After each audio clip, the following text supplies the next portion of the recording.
जनक को जिंदा देखकर बॉस परिवार की निकली पैरों तले जमीन। सृष्टि को लगा बहुत बड़ा झटका। जनक जब आएगी वापस बॉस हाउस में उड़ेंगे सबके होश। दोस्तों, स्टार प्लस का शो सीरियल जनक में इस समय आपको एक के बाद एक हाई इंटरेस्टिंग एपिसोड्स देखने को मिल रहे हैं, जहां दोस्तों आने वाले एपिसोड में आप लोगों को देखने को मिलेगा कि जनक जब आएगी वापस बॉस हाउस में असली ब्रिजभूषण को लेकर, जिसको देखकर सृष्टि की निकलेगी पैरों तले जमीन। जी हाँ दोस्तों, जनक बोलेगी अपने कातिलों का नाम। जी हाँ दोस्तों, बताते हैं आपको सब कुछ, लेकिन उससे पहले क्या दोस्तों, आप भी चाहते हैं कि सृष्टि को मिले उसकी कर्मों की सजा, तो फांसी? तो दोस्तों अपनी राय हमें कमेंट बॉक्स में जरूर बताएं। साथ ही दोस्तों, स्टार प्लस का शो सीरियल जनक में इस समय आपको एक के बाद एक इंटरेस्टिंग ट्विस्ट देखने को मिल रहे हैं, जहां दोस्तों आने वाले एपिसोड में आपको जल्दी देखने को मिलने वाला है कि जब जनक को सब कुछ याद आ जाने वाला है और साथ ही उसे पता चल जाएगा कि वह और कोई नहीं बल्कि जनक बॉस है, उसकी माँ का नाम उर्वशी है। तो ये सुनने के बाद में असली ब्रिजभूषण के पैरों तले जमीन निकल जाएगी और असली ब्रिजभूषण की आंखों में आंसू आ जाने वाले हैं और ब्रिजभूषण बोलता हुआ दिखाई देता है कि बेटी, मैंने तुम्हें कितना ज्यादा ढूंढने की कोशिश नहीं की, मैं तुम्हें बता नहीं सकता। एक बार एक फिर से भगवान ने मेरा साथ नहीं छोड़ा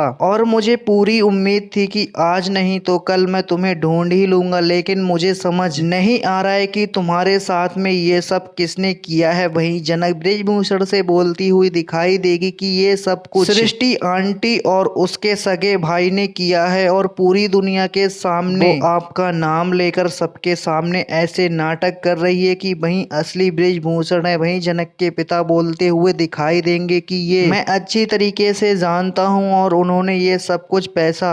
पाने के लिए किया है और इस सृष्टि का भी प्लान है और सृष्टि ने ये सब कुछ जानबूझकर किया है, क्योंकि अगर मैं तुम्हारी माँ को एक्सेप्ट कर लेता तो सृष्टि से ज़्यादा तुम्हारी माँ ज़्यादा फेमस हो जाती, इसलिए उसकी जलन के मारे मुझे उस घर से बाहर निकाल दिया और मेरे सके भाई को असली ब्रिजभूषण बनाकर तुम्हारी माँ को धक्के मारकर बाहर निकाल दिया और तुम्हारी माँ को मजबूरी में सुसाइड करना पड़ा। लेकिन मैंने तुम्हें कितनी ज़्यादा ढूंढने की कोशिश की है, लेकिन तुम्हें कुछ भी नहीं पता चल पाया। वहीं जनक ब्रिजभूषण से बोलती हुई दिखाई देगी कि बस अब बहुत हुआ, तुमने जितना ज़्यादा दुख झेलना था तुमने झेल लिया, अब बारी है हमारे दुश्मनों की और अब उन्हें भी तो पता चलना चाहिए कि हम ईंट का जवाब पत्थर से देंगे और जितने भी हम उनके कर्म हैं, उनके पाप का घड़ा भर चुका है, अब उन्हें एक एक पाई का हिसाब देना ही पड़ेगा। वहीं जनक असली ब्रिजभूषण को लेकर अनिरुद्ध के घर पहुंच जाने वाली है और जब बॉस परिवार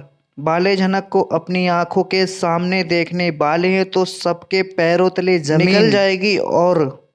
सुबह की आंखें खुली की खुली रह जाने वाली हैं और शास्त्री सृष्टि हो जाएगी अचंभित। किसी के मुंह से भी आवाजें नहीं निकलेंगी और सबको यही लगता हुआ दिखाई देगा कि जनक की आत्मा इस घर पर आ गई और सबके होश उड़ जाने वाले हैं। वहीं पर अनिरुद्ध जनक को देखकर जनक के पास में पहुंच जाने वाला है और उसको गले लगा लेगा और बोलता हुआ दिखाई देगा कि क्या तुम मेरे सामने हकीकत में खड़ी हो। वहीं जनक अनिरुद्ध को बोलती हुई दिखाई देगी कि सर जी, मैं तुम्हें इतनी आसानी से नहीं छोड़ूंगी, हम दोनों एक दूसरे से इतना प्यार करते हैं, भगवान ने हमें एक दूसरे के लिए ही बनाया है, हम दोनों एक दूसरे से कभी भी अलग नहीं करना चाहते, इसलिए मुझे मरते मरते पंडित जी ने मुझे बचा लिया और मैं बता नहीं सकती कि ये सब भगवान के आगे देर है पर अंधेर नहीं है, सब कुछ ठीक हो जाता है, एक बार फिर से मैं तुम्हारे सामने सही सलामत हूँ। लेकिन अब बस बहुत हुआ और जिन्होंने भी मेरे साथ में ये सब कुछ किया है अब उन्हें एक एक पाई की हिसाब देनी पड़ेगी और सृष्टि आंटी और तेजस को तो इसका हिसाब चुकाना ही पड़ेगा। जी हाँ दोस्तों, ये सुनने के बाद में अरसी की बोलती बंद हो जाने वाली है और साथ ही अरसी चिल्लाने लगेगी जनक के ऊपर और बोलेगी कि तुम्हारी हिम्मत कैसे हुई मेरी माँ का नाम लेने की, और मेरी माँ को इस बीच में मत घुसाओ, मेरी मम्मी को इसके बारे में कुछ भी नहीं पता था। लेकिन जनक अब अरसी को बोलती हुई दिखाई देगी कि अगर पता नहीं था तो तेजस ने सृष्टि के पास फोन में क्यों किया था और उन्हें बताया क्योंकि प्लान पूरा हो चुका है। जी हाँ दोस्तों, आपका क्या सोचना है, अपनी राय हमें कमेंट बॉक्स में जरूर बताएं। साथ ही लेटेस्ट ट्विस्ट देखने के लिए चैनल को सब्सक्राइब कर लें।